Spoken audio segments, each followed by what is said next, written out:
Hey y'all, Rick Sky here. Welcome back to Tankless Water Heater Lessons Learned. And this is one of my first lessons. And you can see here behind me my tankless water heater. But upon very close inspection, you'll notice there's some foam up there. Let me zoom in and I'll show you in greater detail. So you'll notice there's foam surrounding the pipe, see? But there's a gap. I mean, there's no air visible, but it just doesn't look like I would want it to look. So what I'm gonna do now is I'm gonna get my ladder and we're going to properly foam this sucker up. Let's go ahead and get that ladder.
That's how to get it done.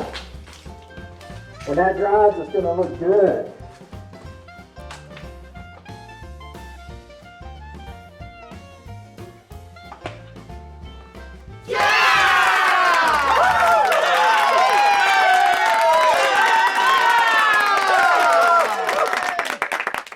Hey y'all, Rick Sky here. I hope you enjoyed this video, and please be sure to subscribe to my channel, and when you do, ring that bell icon to be notified whenever I post another video.